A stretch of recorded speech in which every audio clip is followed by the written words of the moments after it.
Hello and welcome to another night of Liberty Readers. We are moving quite quickly through the Voyage of the Dawn Treader, and we left off in a pretty interesting place last week. Does anybody remember what happened to not Edmund? Anybody remember what happened to Eustace? That's right. He turned into a dragon. So that was a pretty interesting place to leave off. And so let's see what kind of goes on with Eustace tonight. Look at what? Said Edmund. Look at the device on the gold, said Caspian. A little hammer with a diamond above it like a star, said Drinian. Why, I've seen that before. Seen it? Said Caspian. Why, of course you have. It is the sign of a great Narnian house. This is the Lord Ostetian's arm ring. Villain, said Reepicheep to the dragon. Have you devoured a Narnian lord? But the dragon shook its head violently. Or perhaps, said Lucy, this is the Lord Ostetian, turned into a dragon. Under an enchantment, you know. It needn't be either, said Edmund. All dragons collect gold, but I think it's safe to guess that Ostetian got no further than this island.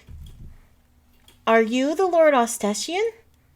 Said Lucy to the dragon, and then when it sadly shook its head, Are you someone enchanted? Someone human, I mean. It nodded violently. And then someone said, People disputed afterward whether Lucy or Edmund said it first. You're not Eustace by any chance. And Eustace nodded his terrible dragon head and thumped his tail in the sea, and everybody skipped back. Some of the sailors with ejaculations I will not put down in writing, to avoid the enormous and boiling tears which flowed from his eyes. Lucy tried hard to console him, and even screwed up her courage to kiss the scaly face, and nearly everyone said, Hard luck. And several assured Eustace that they would all stand by him, and many said that there was sure to be some way of disenchanting him, and they'd have him as right as rain in a day or two. And of course they were all very anxious to hear his story, but he couldn't speak. More than once in the days that followed he attempted to write it for them on the sand, but this never succeeded. In the first place, Eustace, never having read the right books, had no idea how to tell a story straight. And, for another thing, the muscles and nerves of the dragon claws that he had to use had never learned to write and were not built for writing anyway. As a result, he never got nearly to the end before the tide came in and washed away all the writing except the bits he had already trodden on or accidentally swished out with his tail. And all that anyone had seen would be something like this. The dots are for the bits he had smudged out. I meant to sleep dragons, cave 'cause it was dead, and ain't so hard. Woke up and get off me arm. Oh, bother. It was, however, clear to everyone that Eustace's character had been rather improved by becoming a dragon. He was anxious to help. He flew over the whole island and found that it was all mountainous and inhabited only by wild goats and droves of wild swine. Of these, he brought back many carcasses as provisions for the ship. He was a very humane killer, too, for he could dispatch a beast with one blow of his tail so they didn't know, and presumably still doesn't know, it had been killed. He ate a few himself, of course, but always alone, for now that he was a dragon, he liked his food raw, but he could never bear to let others see him in his messy meals. And one day, flying slowly and warily, but in great triumph, he bore back to the camp a great tall pine tree, which had been torn up by its roots in a distant valley, and which could be made into a capital mast.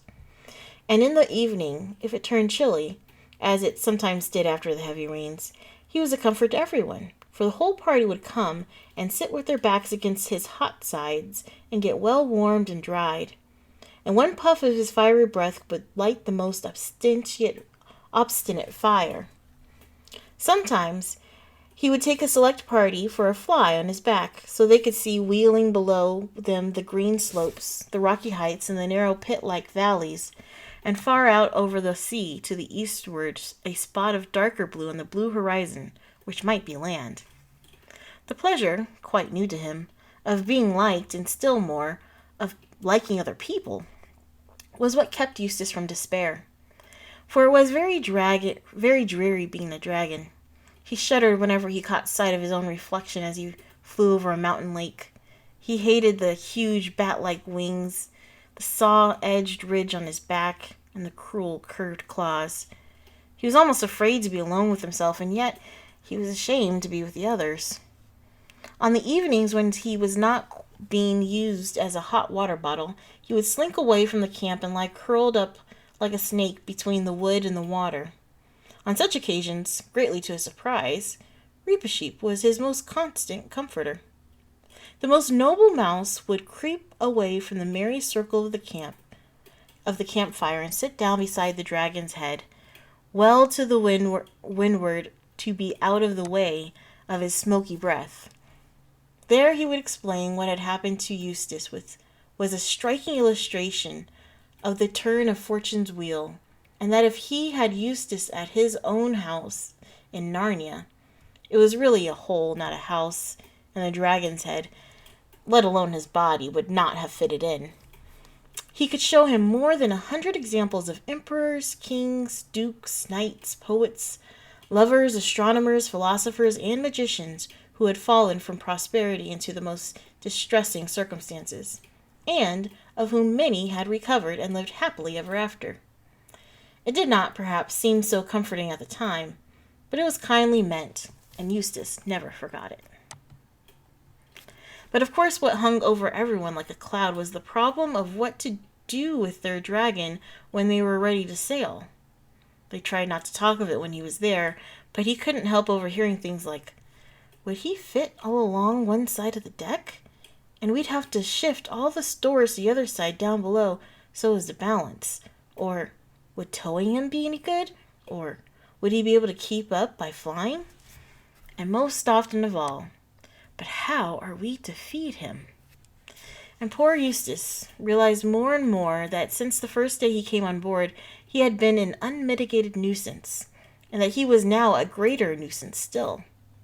And this ate into his mind, just as that bracelet ate into his foreleg. He knew that it only made it worse to tear at it with his great teeth, but he couldn't help tearing now and then, especially on hot nights. About 6 days after they had landed on Dragon Island, Edmund happened to wake up very early one morning. It was just getting gray so that you could see the tree trunks, if they were between you, and the bay, but not in the other direction. As he woke, he thought he heard something moving, so he raised himself on one elbow and looked about him, and presently he thought he saw a dark figure moving on the seaward side of this wood. The idea that at once occurred to his mind was, "Are we so sure there are no natives on this island after all?" Then he thought it was Caspian. It was about the right size, but he knew that Caspian had been sleeping next to him and could see that he hadn't moved. Edmund made sure that his sword was in its place and then rose to investigate. He came down softly to the edge of the wood, and the dark figure was still there. He saw now that it was too small for Caspian and too big for Lucy. It did not run away. Edmund drew his sword and was about to challenge the stranger when the stranger said in a low voice, "Is that you, Edmund?" "Yes. Who are you?" said he. "Don't you know me?" said the other. "It's me, Eustace." "By Jove," said Edmund. "So it is, my dear chap." "Hush," said Eustace, and lurched as if he were going to fall. "Hello," said Edmund, steadying him. "What's up? Are you ill?" Eustace was silent so long that Edmund thought he was fainting, but at last he said, "It's been ghastly. You don't know, but it's all right now. Could we go and talk somewhere? I don't want to meet the others just yet." "Yes, rather, anywhere you like," said Edmund. "We can go and sit on the rocks over there." "I say, I am glad to see you looking yourself again. You must have had a pretty beastly time." They went to the rocks and sat down looking out across the bay while the sky got paler and paler and the stars disappeared except for one very bright one low down and near the horizon. "I won't tell you how I became a dragon till I can tell the others and get it all over with," said Eustace. "By the way, I didn't even know it was a dragon till I heard you all using the word when I turned up here the other morning. I want to tell you how I stopped being one." "Fire ahead," said Edmund. "Well, last night I was more miserable than ever, and that beastly arm ring was hurting like anything. Is that all right now?" Eustace laughed, a different laugh from any Edmund had heard him before, and slipped the bracelet easily off his arm. "There it is," he said, "and anyone who likes it can have it as far as I'm concerned. Well, as I say, I was lying awake and wondering what on earth would become of me, and then, but mind you, it may have all been a dream. I don't know." "Go on," said Edmund with considerable patience. "Well, anyway, I looked up and saw the very last thing I expected. A huge lion came slowly toward me, and one queer thing was that there was no moon last night, but there was a moonlight where the lion was, so it came nearer and nearer. I was terribly afraid of it. You may think that, being a dragon, I could have knocked any lion out easily enough, but it wasn't that kind of fear. I wasn't afraid of it eating me. I was just afraid of it, if you can understand. Well, it came close up to me and looked straight into my eyes, and I shut my eyes tight. But that wasn't any good because it told me to follow it." "You mean it spoke?" "I don't know. Now that you mention it, I don't think it did, but it told me all the same, and I knew I'd have to do what it told me, so I got up and I followed it, and it led me a long way into the mountains, and there was always this moonlight over and the round of the line wherever we went. So at last we came to the top of the mountain I'd never seen before. On the top of this mountain there was a garden, trees and fruit and everything. In the middle of it there was a well. I knew it well because you could see the water bubbling up from the bottom of it, but it was a lot bigger than most wells, like a very big round bath with a marble steps going down into it. The water was as clear as anything, and I thought if I could get in there and bathe, it would ease the pain in my leg. But the lion told me I must undress first. Mind you, I don't know if he said any words out loud or not. I was just going to say that I couldn't undress because I had any clothes on, when I suddenly thought that dragons are snaky sort of things, and snakes can't cast their skins, and snakes can cast their skins. Of course, I thought. That's what the line means. So I started scratching myself, and my scales began coming off all over the place. And then I scratched and a little deeper, and instead of just scales coming off here and there, my whole skin started peeling off beautifully, like it does after an illness, or as if I was a banana. In a minute or two, I just stepped out of it. I could see it lying there beside me, looking rather nasty. It was a most lovely feeling, so I started to go down into the well for my bathe. But just as I was going to put my feet into the water, I looked down and saw that they were all hard and rough and wrinkled and scaly, just as they had been before. "Oh, that's right," said I. "It only means I had another smaller suit on underneath the first one, and I'll have to get out of that one too." So I scratched and tore again, and this underskin peeled off beautifully, and I stepped and left it lying beside the other one and went down to the well for my bathe. Well, exactly the same thing happened again. And I thought to myself, oh dear, how many skins have I got to take off? For I was longing to bathe my leg. So I scratched away for the third time and got off a third skin, just like the two others, and stepped out of it. But as soon as I looked at myself in the water, I knew it had been no good. Then the lion said, but I don't know if it spoke, "You will have to let me undress you." I was afraid of his claws, I can tell you, but I was pretty nearly desperate now, so I just lay flat down on my back and let him do it. The very first tear he made was so deep, I thought it had gone right into my heart. And when he began pulling the skin off, it hurt worse than anything I've ever felt. The only thing that made me able to bear it was just the pleasure of feeling the stuff peel off. You know, if you've ever picked the scab off a sore place, it hurts like a bilio, but it's such fun to see it coming away. I know exactly what you mean, said Edmund. Well, he peeled the beastly stuff right off, just as I thought I'd done it myself the other 3 times, only they hadn't hurt. And there it was, lying on the grass, only ever so much thicker and darker, and more knobbly looking than the others had been. And there was I, as smooth and soft as a peeled switch, and smaller than I had been. And then he caught hold of me. I didn't like that much, for I was very tender underneath now that I had no skin on, and threw me into the water. It smarted like anything, but only for a moment. After that, it became perfectly delicious, and as soon as I started swimming and splashing, I found that all the pain had gone from my arm. And then I saw why. I'd turned into a boy again. You'd think me simply phony if I told you how I felt about my own arms. I know they've no muscle and are pretty moldy compared to Caspian's, but I was so glad to see them. After a bit, the lion took me out and dressed me. Dressed you? With his paws? Well, I don't exactly remember that bit, but he did somehow or other in new clothes. The same I've got on now, as a matter of fact. And then suddenly, I was back here, which is what makes me think it must have been a dream. No, it wasn't a dream, said Edmund. Why not? Well, there are the clothes, for one thing, and you have been, well, undragoned for another. What do you think it was, then? Said Eustace. I think you've seen Aslan, said Edmund. Aslan, said Eustace. I've heard that name mentioned several times since we joined the Dawn Treader, and I don't know, I hated it. But I was hating everything then, and by the way, I'd like to apologize. I'm afraid I've been just pretty beastly.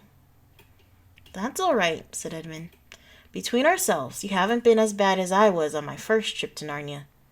You were only an ass, but I was a traitor. Well, don't tell me about it then, said Eustace. But who is Aslan? Do you know him? Well, he knows me, said Edmund. He is the great lion, the son of the emperor beyond the sea, who saved me and saved Narnia. We've all seen him. Lucy sees him most often, and it may be Aslan's country we're sailing to. Neither said anything for a while. The last bright star had vanished, and though they could not see the sunrise because of the mountains on their right, they knew it was going on because the sky above them and the bay before them turned the color of roses. Then some bird of the parrot kind screamed in the wood behind them, and they heard movement among the trees, and finally a blast on Caspian's horn. The camp was astir. Great was the rejoicing when Edmund and the restored Eustace walked into the breakfast circle and round the camp. And now, of course, everyone heard the earlier part of his story. People wondered whether the other dragon had killed the Lord Ostestian several years ago, or whether Ostestian himself had become the old dragon. The jewels with which Eustace had crammed his pockets in the cave had disappeared, along with the clothes he had been wearing. But no one, least of all Eustace himself, felt any desire to go back to that valley for more treasure. In a few days now, the Dawn Treader, remasted, repainted, and well stored, was ready to sail. Before they embarked, Caspian caused to be cut on a smooth cliff facing the bay, the words, Dragon Island, discovered by Caspian X, King of Narnia, etc., in the 4th year of his reign. Here, as we suppose, the Lord Ostestian had his death.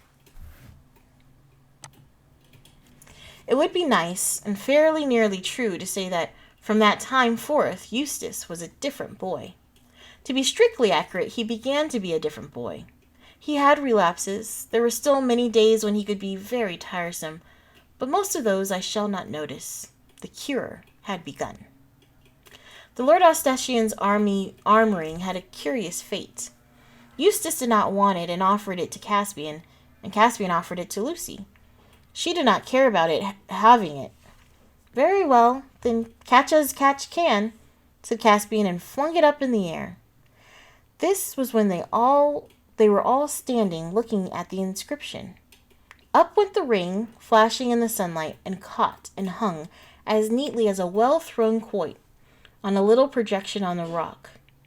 No one could climb up to get it from the below, and no one could climb down to get it from above. And there, for all I know, it is still hanging and may hang till the world ends.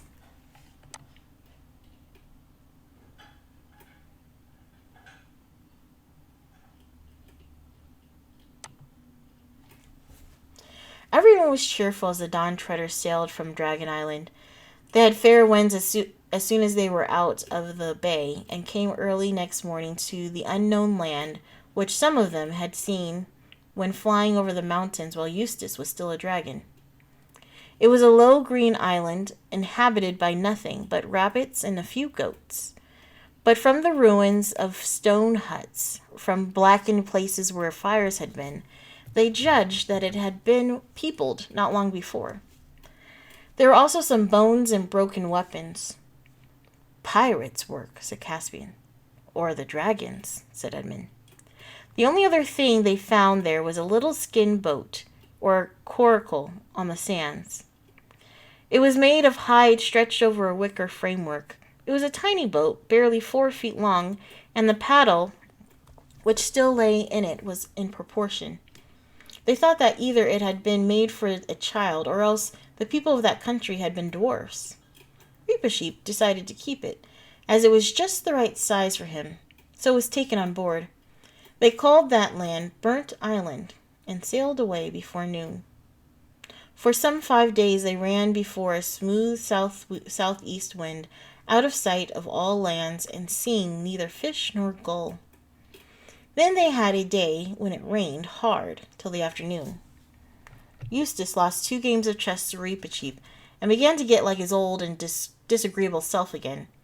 And Edmund said he wished he could have gone to American with Susan. Then Lucy looked out of the stern windows and said, "Hello, I do believe it's stopping. And what's that?" They all tumbled up to the poop at this and found that the rain had stopped, and that Drinian, who was on watch, was also staring hard at something astern. Or rather, at several things. They looked a little like smooth round rocks, a whole line of them with intervals of about 40 feet in between. "But they can't be rocks," Drinian was saying, "because they weren't there 5 minutes ago." "And one's just disappeared," said Lucy. "Yes, and there's another one coming up," said Edmund. "And nearer," said Eustace. "Hang it," said Caspian. "The whole thing is moving this way." "And moving a great deal quicker than we can sail, sire," said Drinian. "It'll be up with us in a minute." They all held their breath, for it is not at all nice to be pursued by an unknown something either on land or sea. But what it turned out to be was far worse than anyone had suspected. Suddenly, only about the length of a cricket pitch from their port side, an appalling head reared itself out of the sea. It was all greens and vermilions with purple blotches, except where the shellfish clung to it, and shaped rather like a horse's, though without ears. It had enormous eyes made for staring through the dark depths of the ocean, and a gaping mouth filled with double rows of sharp fish-like teeth. It came up on what they first took to be a huge neck, but as more and more of it emerged, everyone knew that this was not its neck, but its body, and that at last they were seeing what so many people have foolishly wanted to see: the great sea serpent. The folds of its gigantic tail could be seen far away, rising at intervals from the surface. And now its head was towering up higher than the mast. Every man rushed to his weapon, but there was nothing to be done. The monster was out of reach. "Shoot! Shoot!" cried the master bowman, and several obeyed. But the arrows glanced off the sea serpent's hide as if it were iron-plated. Then, for a dreadful minute, everyone was still, staring up at its eyes and mouth and wondering where it would pounce. But it didn't pounce. It shot its head forward across the ship on a level with the yard of the mast. Now its head was just beside the fighting top. Still, it stretched and stretched till its head was over the starboard bulwark. Then down it began to come, not into the crowded deck, but into the water, so that the whole ship was under an arch of serpent. And almost at once that arch began to get smaller. Indeed, on the starboard, the sea serpent was now almost touching the Dawn Treader's side. Eustace, who had really been trying very hard to behave well, till the rain in the chest put him back, now did the first brave thing he had ever done. He was wearing a sword that Caspian had lent him. As soon as the serpent's body was near enough on the starboard side, he jumped onto the bulwark and began hacking at it with all his might. It is true that he accomplished nothing beyond breaking Caspian's second-best sword into bits, but it was a fine thing for a beginner to have done. Others would have joined him if at that moment Reepicheep had not called out, "Don't fight! Push!" It was so unusual for the mouse to advise anyone not to fight that, even in that terrible moment, every eye turned toward him. And when he jumped onto the bulwark forward of the snake and set his little furry back against its huge, scaly, slimy back and began pushing as hard as he could, quite a number of people saw what he meant and rushed to both sides of the ship to do the same. And when, a moment later, the sea serpent's head appeared again, this time on the port side, and this time with his back to them, then everyone understood. The brute had made a loop of itself around the Dawn Treader and was beginning to draw the loop tight. When it got quite tight, snap! There would be a floating matchwood where the ship had been, and it could pick them out of the water one by one.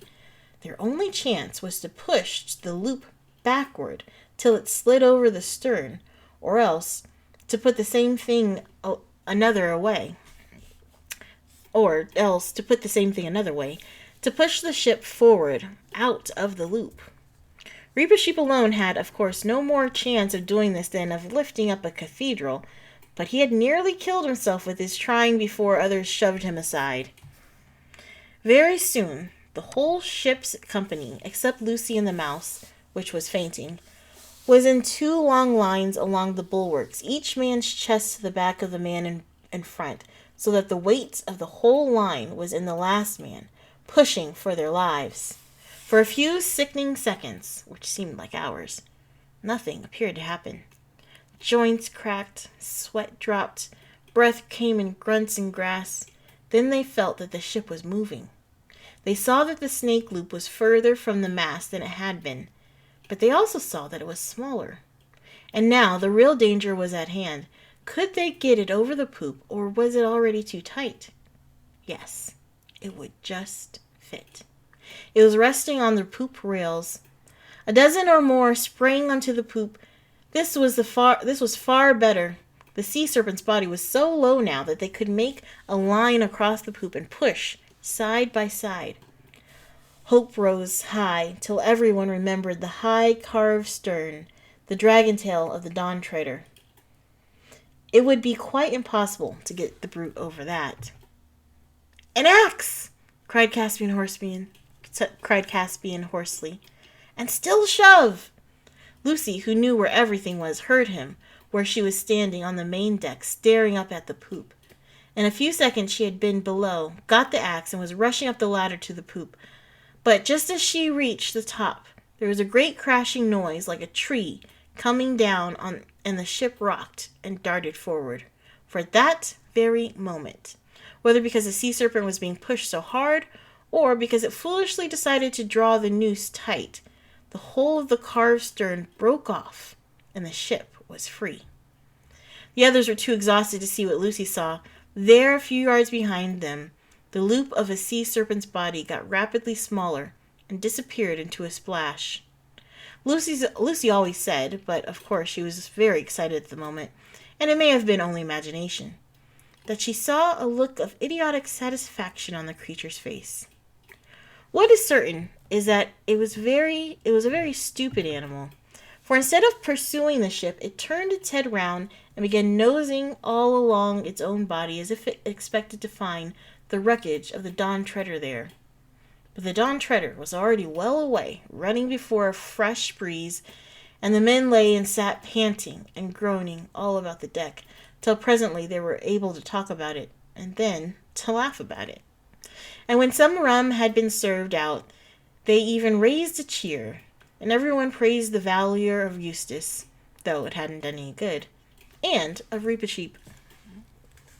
After this they sailed for 3 days more, and saw nothing but sea and sky. On the 4th day the wind changed to the north, and the seas began to rise. By the afternoon it had nearly become a gale. But at the same time they sighted land on their port bow. "By your leave, sire," said Drinian, "we will try to get under the lee of that country by rowing and lying harbor. Maybe till this is over." Caspian agreed, but a long row against the gale did not bring them to the land before evening. By the last light of the day they steered into a natural harbor and anchored, but no one went ashore that night. In the morning they found themselves in the green bay of a rugged, lonely-looking country, which sloped up to a rocky summit. From the windy north beyond that summit, clouds came streaming rapidly. They lowered the boat and loaded her with any of the water casks which were now empty. "Which stream shall we water at, Drinian?" said Caspian as he took his seat in the stern sheets of the boat. There seemed to be 2 coming down into the bay. "It makes little odds, sire," said Drinian, "but I think it's a shorter pull to that on the starboard, the eastern one." "Here comes the rain," said Lucy. "I should think it does," said Edmund, for it was already pelting hard. "I say, let's go to the other stream. There are trees there, and we'll have some shelter." "Yes, let's," said Eustace. "No point in getting wetter than we need." But all the time Drinian was steadily steering to the starboard, like tiresome people in cars who continue at 40 miles an hour while you are expecting to them that they are on the wrong road. While you are explaining to them that they are on the wrong road. "They're right, Drinian," said Caspian. "Why don't you bring her head round and make for the western stream?" "As your majesty pleases," said Drinian a little shortly. He had had an anxious day with the weather yesterday, and he didn't like advice from landsmen. But he altered course, and it turned out afterward it was a very good thing he did. By the time they had finished watering, the rain was over, and Caspian, with Eustace, the Pevensies, and Readers-Voyage, decided to walk up to the top of the hill and see what could be seen. It was a stiffish climb through the coarse grass and heather, and they saw neither man nor beast except seagulls. When they reached the top, they saw it was a very small island, not more than 20 acres, and from this height the sea looked larger and more desolate than it did from the deck, or even the fighting top of the Dawn Treader. "Crazy, you know," said Eustace to Lucy in a low voice, looking at the eastern horizon. "Sailing on and on into that, with no idea what we may get into." But he only said it out of habit, not really nastily as he would have done at one time. It was too cold to stay long on the ridge, for the wind still blew freshly from the north. "Don't let's go back the same way," said Lucy as they turned. "Let's go along a bit and come down by the other stream, the one Drinian wanted to go to." Everyone agreed to this, and after about 15 minutes they were at the source of the second river. It was a more interesting place than they had expected, a deep little mountain lake surrounded by cliffs except for a narrow channel on the seaward side out of which the water flowed. Here at last they were out of the wind, and all sat down in the heather above the cliff for a rest. All sat down but one. It was Edmund, jumped up again very quickly. "They go in for sharp stones on this island," he said, groping about the heather. "Where is the wretched thing? Ugh, now I've got it. Hello, it wasn't a stone at all. It's a sword hilt. No, by Jove, it's a whole sword. What the rest has left of it. It must have lain here for ages." "Narnian, too, by the look of it," said Caspian, as they all crowded round. "I'm sitting on something, too," said Lucy. "Something hard." It turned out to be the realms of a mail shirt. By this time, everyone was on hands and knees, feeling in the thick heather in every direction.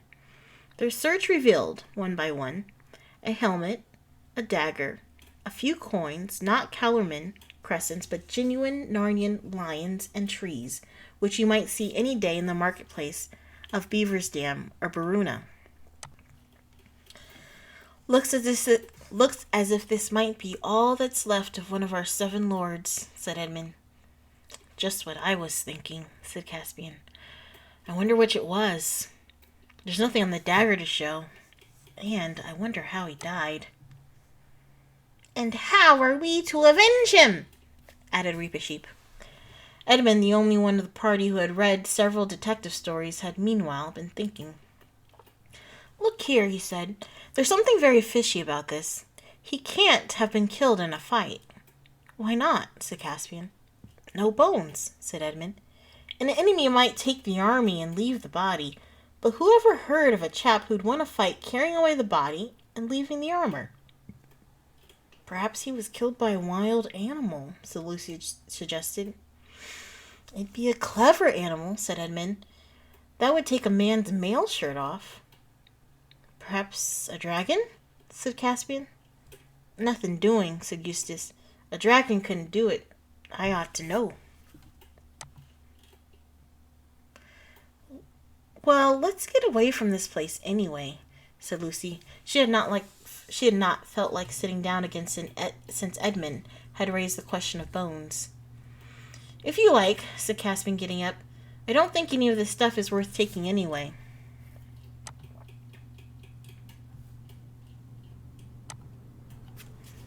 They came down and round to the little opening where the stream came out of the lake, and stood looking at the deep water within the circle of cliffs.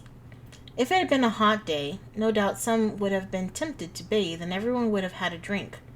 Indeed, even as it was, Eustace was on the very point of stooping down and scooping out some water in his hands, when Reepicheep and Lucy, both at the same moment, cried, "Look!" So he forgot about his drink and looked into the water. The bottom of the pool was made of large grayish-blue stones, and the water was perfectly clear. And on the bottom lay a life-size figure of a man, made, apparently, of gold.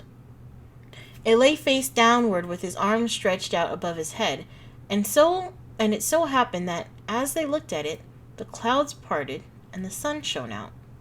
The golden shape was lit up from end to end. Lucy thought it was the most beautiful statue she had ever seen. "Well," whispered Caspian, "that was worth coming to see.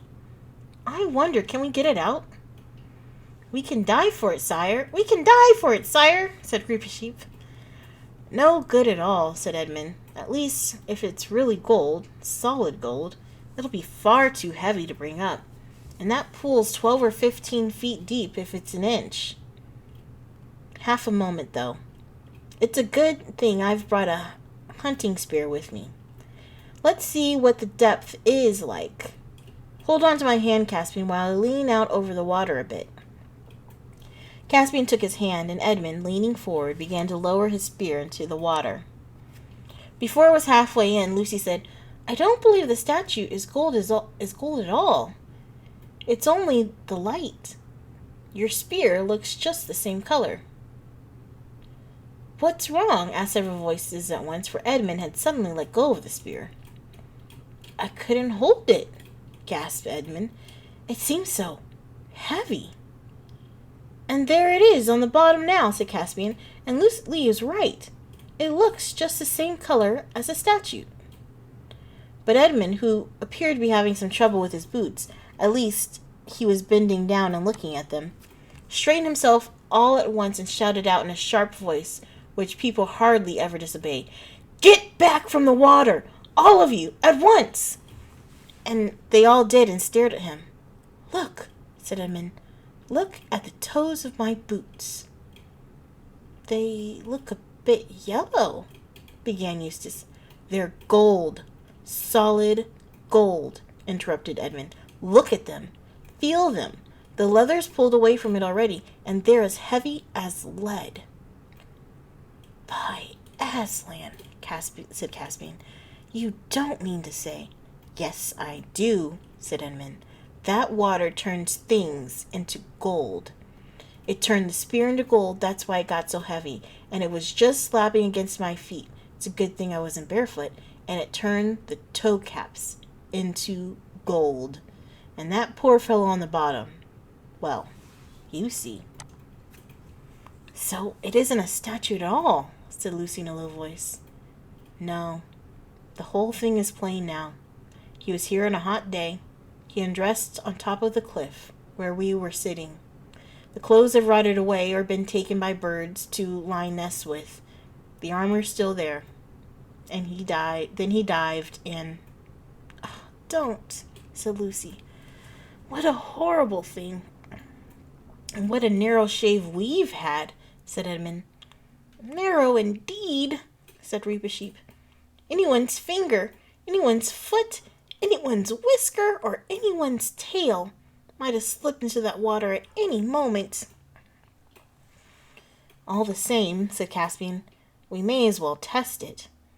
He stooped down and wrenched up a spray of heather. Then very cautiously he knelt beside the pool and dipped it in.